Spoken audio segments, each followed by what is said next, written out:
kitalo nnyo okufa kwa mukwano gwaffe Dr. Cyprian Kizito Lwanga.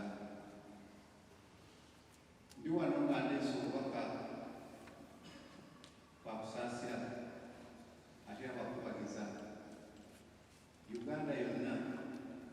Obubaka nga buva mu gavumenti ne mu bannayuganda nga twagala okusaasira ennyo mwenna bannayuganda naddala Eklezia mu Uganda olw'okubeerwako omukwano gwaffe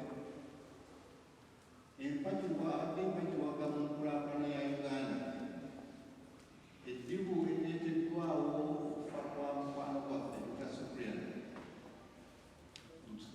Kimanyi bulungi nti kijja kuba zibu okujjuza omuntu omulala. Tusaba Omukama Katonda amuwumuze amuwe ekyokumulekera kwabo. Obubaka obwa gavumenti mubujjuvu tujja kuleeta ne mu maaso ne tugenda ne twongera kusaba Omukama Katonda n'okumwebaza olw'ebitone ebingi byawa Cyprian Kizito Lwanga aye n'abikozesa n'obuvunaanyizibwa tukalwamutute. Olunaku lwaleero naffe twegatta n'Obuganda okwebaza Omukama Katonda eyatuwa Ssaabasajja Kabaka.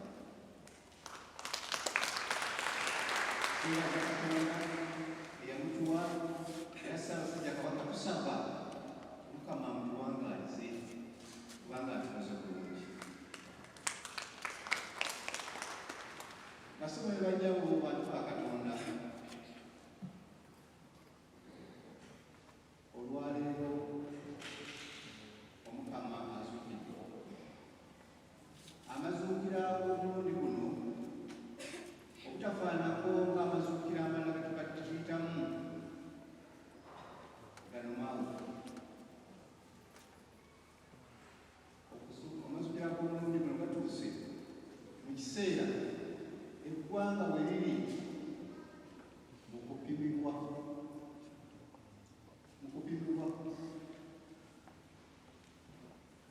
Ebintu bingi bigenda mu maaso nga bimulira nga bimuliramu. Abantu baffe bangi batufuddeko ate bakyafa.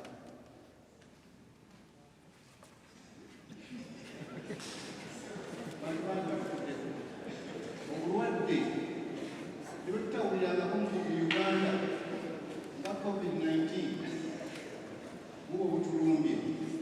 Enkuba bw'etonnya owulira omuyaga, mayumba gakudde, emmere yonoonese, omusana bwe gwaka gwe twasomako bayita kutegetya.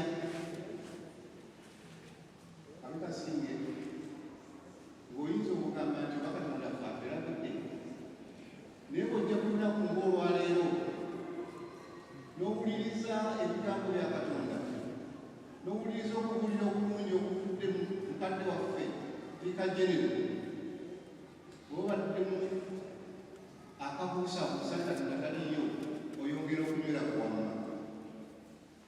Bw'owulira nti Omukama yazuukidde n'atuwa n'obubaka obwatuwadde, nze ndowooza nti abazuukirako omulundi gatwongere okubeera akabonero akatulaga nti ffenna tuli baana ba Katonda ate Uganda ebyaffe.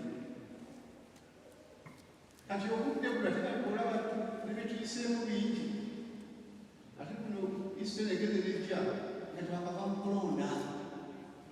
Abasinga obuli omwayogerera ebikaawanga omususa. Nzeereza kati nga tuselebratinga okuzuukira kwa Mukama waffe, twandiraga bantu ba Katonda, twandiyongedde kunywera kwegatta.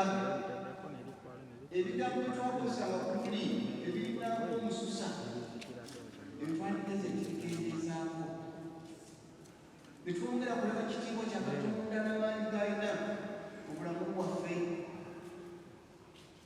Ne twewula kwegatta kugoberera ebigambo ebituweebwa Ssaabasumba ng'atulwana bulijjo okulaba ng'ensi yaffe ekulaakulana. enkuba yino etandise okutonya, twandibadde twongera maanyi nga bigambo byongera maanyi bantu baffe kukola nnyo. Obudde buno buli omu alina kyasobola okusiga asige. Emiti gye tutenyere tugimalako tugizeewo. Kyekitiibwa ekyo Easter kyetuleetera. Kati owulira nti omusajja nannyinimu okuyingira mu nnyumba ewuwe nga mulabye ng'alina geeti. Abaana bagenze kutya abantu basatu bakuleyo bakoze eki nga bafiiridde mu kidiba. Obuulire ebyo muyinza kati Uganda si ya Katonda. Njagala twebaze Omukama eyatuwa Mukama waffe n'atufiira ku musaalaba n'azuukira.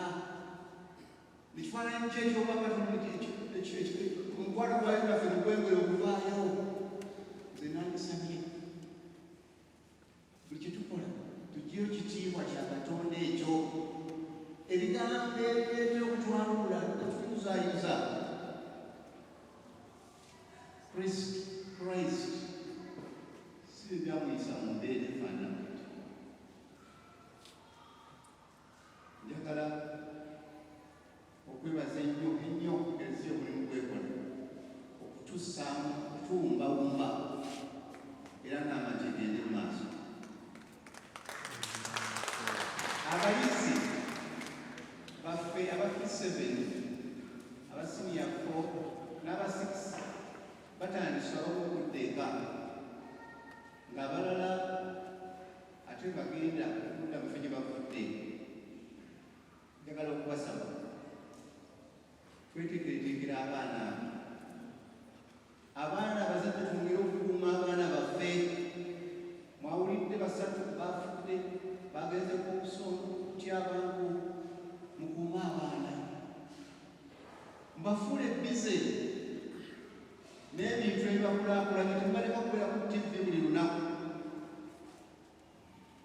Mubayigirize emirimu bagaze empisa ennungi eza Kereziya, empisa ennungi ez'Obuganda. Mbafulirenga obudde buli lunaku nyumyeko nabo. Temubaleka kutaayaaya, temubaleka kugenda mu iduula, temubaleka kubeera ku firimu. Ne firimu bagenda okulaba tugeza kumanya firimu omwana gy'alaba. Mubalage ekyokulabirako ekyobusaala, mubalage ekyokulabirako eky'obuntubulamu. Mubeere ekisambo ennungi eri abaana baffe. Mubayigirize ebintu ebijja okubasobozesa okukola ssente n'okubeera abantu ab'omugaso. Twandalise puroguramu gye tuyita Skilling Uganda. Buli munnayuganda omuwa obukugu obunaamusobozesa okufuna akasente. Munayigiriza eby'emikono. Naffe mutuyita wali mu Directorate of Industrial Training DIT nga tujja tubapima nga tubawa certificate. Nanjagadde okulaba abakadde essaawa bakomawo masomero obulungi obutambweddako nga buli omu alina certificate emulaga how skilled he has become during the holidays. Abaana abo bwekugaga kwaffe. Tekala okumaliriza nga nebaza Omukama Katonda eyatuwa ekirabo kya Easter. Nebaza Omukama Katonda eyansufuula ng'ali mu Katuliki. Nebaza Omukama Katonda yatuwa Ssaabasajja Kabaka, netuwa gavumenti ali natuwa ne pulezidenti waffe Yoweri Kaguta Museveni. Njagala okubasaba